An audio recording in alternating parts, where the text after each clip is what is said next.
बात साफ है में आज हम बात करेंगे एक ऐसे हिस्टोरिक पल के बारे में। ज़ोहरान ममदानी। ज़ोहरान ममदानी का न्यूयॉर्क सिटी के मेयर के रूप में चुना जाना ये केवल एक पॉलिटिकल विन नहीं बल्कि एक नई सोच है, नया दबाव और एक नया चैप्टर है न्यूयॉर्कर्स की आवाम के लिए। आइए जानते हैं उनकी बैकग्राउंड के बारे में, उनकी विजन के बारे में और कैसे न्यूयॉर्क की आवाम इस डिसीजन पर रिएक्ट कर रही है। नमस्कार, मेरा नाम है यश कौशिक और आप देख रहे हैं बात साफ है। सबसे पहले उनकी कहानी। ज़ोहरान ममदानी का पाठ थोड़ा ट्रेडिशनल पॉलिटिक्स से अलग है। वो युगांडा में पैदा हुए और फिर न्यूयॉर्क में बड़े हुए। उनके माँ बाप फिल्म मेकर मीरा नायर और एकेडमिक राइटर महमूद ममदानी। उन्होंने उन्हें एक्टिविज्म और ग्लोबल सोच के साथ अपब्रिंगिंग दी है। उन्होंने बोर्डिंग कॉलेज से अफ्रीकन स्टडीज की डिग्री ली और उसके बाद फोरक्लोजर प्रिवेंशन काउंसलर के रूप में काम किया लो इनकम फैमिलीज के साथ।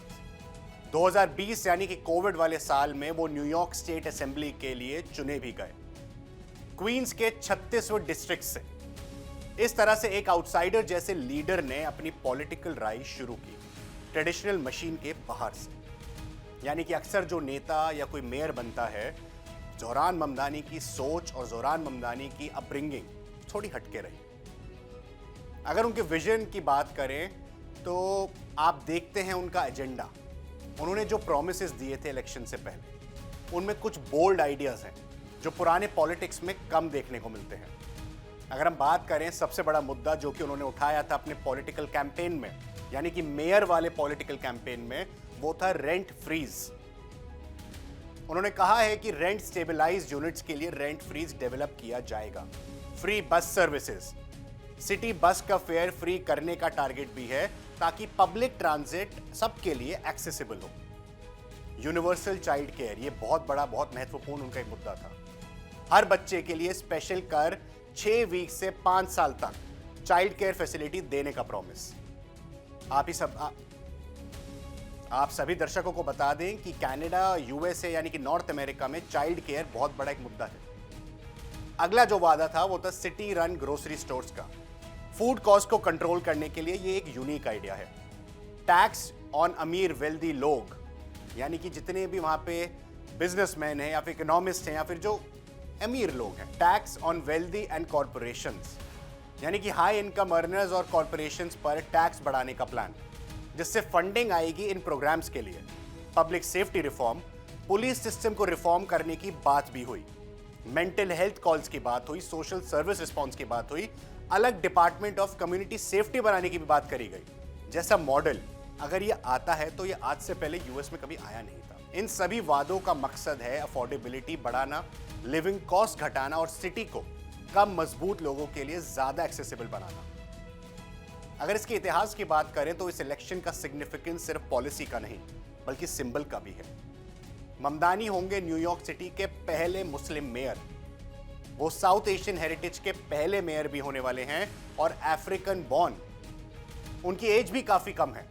उनकी इलेक्शन के समय 34 साल उम्र थी। ये इंडिकेट करता है एक जनरेशनल शिफ्ट जो आज के टाइम में ट्रेडिशनल पॉलिटिक्स से थोड़ा दूर है। ये सब मिलकर एक मेजर मैसेज देती है, न्यूयॉर्क अब बढ़ रहा है। अगर आप बात करें कि न्यूयॉर्क की आवाम अपने नए मेयर को किस रूप में देख रही है, किस जरिए देख रही है और क्या चाहती है उनसे, देखते हैं कि न्यूयॉर्क के लोग कैसे रिएक्ट कर रहे हैं। एक्साइटमेंट, होप्स और कुछ कंसर्न्स भी हैं। कई लोगों ने इस विक्ट्री को मैंडेट फॉर चेंज, यानी कि मैंडेट फॉर चेंज के रूप में लिया है। ममदानी ने खुद कहा, आज New York you have to delivered a mandate for change, यानी कि ग्रास रूट सपोर्टर्स की बात करें, खासकर यंग वोटर्स की, वर्किंग क्लास की, कम्युनिटीज की, जिनका मूड ऊपर नीचे होता रहता है सरकार के एक्शंस को देखकर। वो फाइनली उस आइडिया का सेंस लगा सकते हैं कि हाँ, हमारी एज ग्रुप का कोई बंदा या हमारी एज ग्रुप का कोई पॉलिटिकल लीडर हमारे को एज अ मेयर रिप्रेजेंट करेगा। लेकिन कुछ सेक्शंस में कंसर्न्स भी हैं। उनके लिमिटेड एग्जीक्यूटिव एक्सपीरियंस को, उस सभी को लेके एक स्पेक्यूलेशन है, क्या ये कॉम्प्लेक्स सिटी मशीनरी चलाने लायक हैं?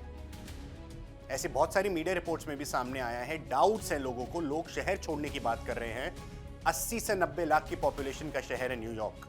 उसमें से लगभग 9 से 10% यानी कि 7 से 8 लाख लोग ये चाह रहे हैं कि हम जैसे ही ममदानी यानी कि जनवरी 2026 से मेयर की कुर्सी संभालेंगे तो हम शहर छोड़ देंगे। अगर हम रिलीजियस और एथनिक कम्युनिटीज की बात करें तो उनके मिक्स रिएक्शन है।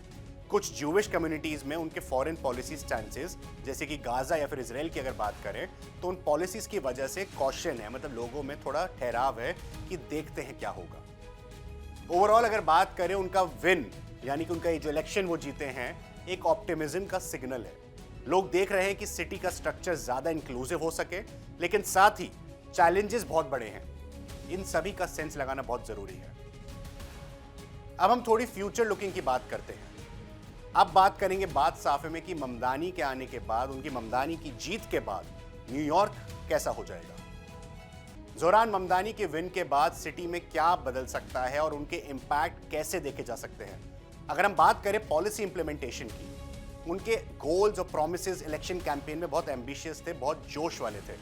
लेकिन क्या अब जब एग्जीक्यूशन का नंबर आएगा, रेंट फ्रीज, ट्रांजिट फ्री यानी कि बस फ्री, चाइल्ड केयर, जितने भी उन्होंने वादे करे, ये बहुत चैलेंजिंग है।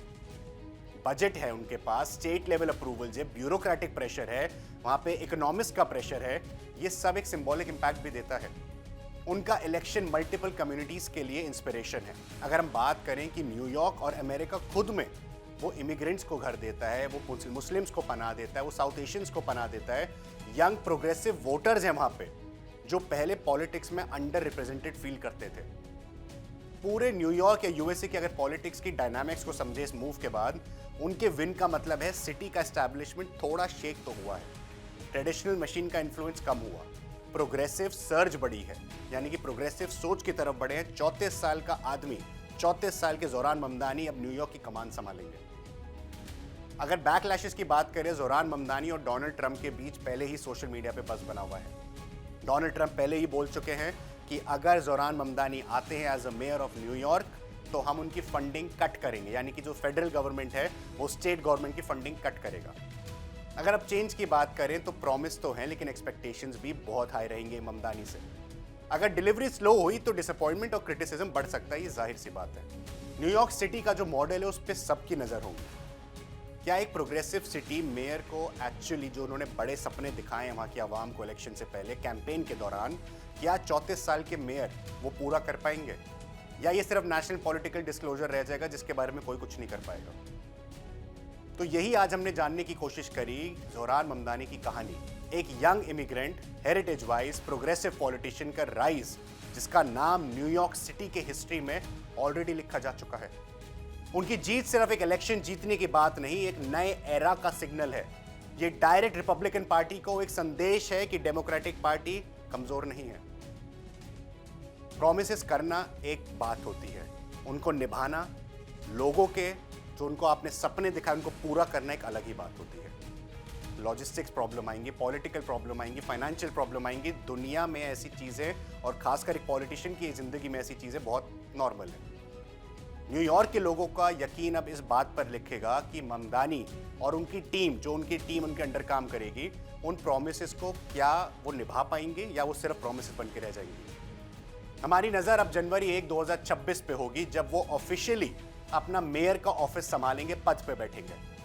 तभी ये पता चलेगा कि चेंज का प्रॉमिस सिर्फ स्लोगन था या एक्चुअली ग्राउंड लेवल पे ट्रांसफॉर्मेशन हो रही है। फिलहाल बात साफे में इतना ही। आप हमारे को अपने कमेंट्स, अपने रिएक्शंस हमारे को जरूर कमेंट सेक्शन में बताइए सोशल मीडिया पे। हम उन सभी का रिप्लाई करने की पूरी कोशिश करेंगे।